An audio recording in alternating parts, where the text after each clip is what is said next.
শেখ হাসিনা পলায় না, শেখ হাসিনাকে পলাতে হয়েছে। বাংলাদেশ কিন্তু ফাইট ব্যাক করতে শিখেছে। পর কিছুটা সময় গিয়েছে, আইনের শাসন আগে কেমন ছিল, 5 আগস্টের পর কেমন, নতুন বাংলাদেশে আপনারা কেমন দেখতে চান? 5 আগস্টের আগে মানুষকে তুলে নিয়ে গিয়ে আয়না ঘরে রাখা হতো। আয়না ঘরটা 3 ফিট বাই 5 ফিট এরকম একটা ঘর। 5ই আগস্টের আগে মানুষকে দেশ থেকে ধরে নিয়ে গিয়ে পার্শ্ববর্তী একটা দেশে জেলে নিয়ে যাওয়া হতো এবং সেই মানুষটির খোঁজ তার পরিবারে কেউ জানতো না। 5ই আগস্টের আগে আমার ভাই এখানে বসে আছে, তার মতন বহু বিরোধী মতের নখ তুলে ফেলা হতো, ইলেকট্রিক চেয়ারে বসানো হতো, হাত ভেঙে ফেলা হতো, হেফাজতে নিয়ে ভয়ানক নির্যাতন করা হতো। এগুলো খুব বেশি দিন আগের কথা না।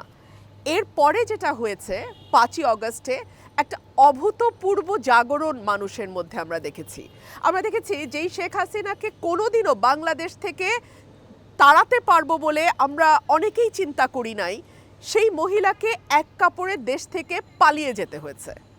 এবং যেই দাম্ভিকতা নিয়ে উনি বলেছিল শেখ হাসিনা পলায় না, শেখ হাসিনাকে পলাতে হয়েছে, তার আত্মীয় স্বজন নিয়ে ভেগে যেতে হয়েছে বাংলাদেশ থেকে। সো এর চেয়ে বড় প্রাপ্তি, এর চেয়ে বড় অ্যাচিভমেন্ট এই 5 মাসে আসলে আর কি হতে পারে? হ্যাঁ, আমরা সাধারণ মানুষের কাছে কান পাতলে শুনি যে ছিনতাই বেড়ে গেছে, চুরি হয়তো কিছুটা বেড়ে গেছে, ল অ্যান্ড অর্ডার সিচুয়েশন হয়তো আগের মতন অত ভালোভাবে কাজ করছে না। তবে আমাদের এটাও মনে রাখতে হবে, এত বড় একটা বিপ্লব, এত বড় একটা ঘটনার পরে কিছুটা সময় তো ট্রানজিশন পিরিয়ড থাকে। সেই পিরিয়ডটা প্রতিটা মানুষকেই হয়তো একটু অ্যাকোমোডেট করে চলতে হয়, একটু অ্যাডজাস্ট করে চলতে হয়। বাট আমি বিশ্বাস করি প্রতিদিন বাংলাদেশ আরও ভালোর দিকে যাচ্ছে।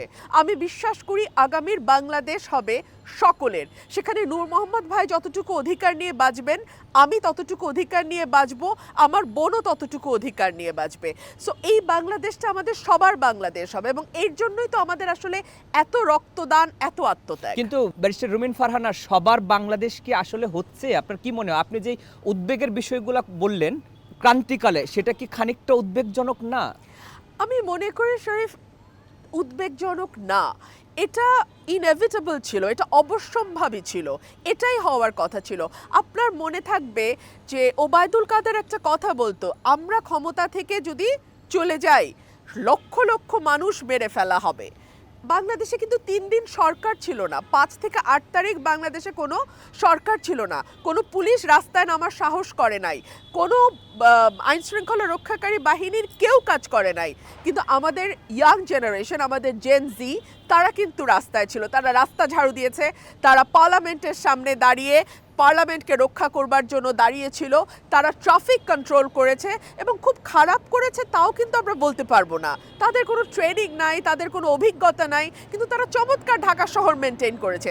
সো আমি মনে করি যে আগামীর যে সময়টা আসছে সেটা ভালোর দিকে যাবে, বিকজ বাংলাদেশ কিন্তু ফাইট ব্যাক করতে শিখেছে, বাংলাদেশ রক্ত দিতে শিখেছে, বাংলাদেশ প্রতিবাদ করতে শিখেছে, ঘুরে দাঁড়াতে শিখেছে।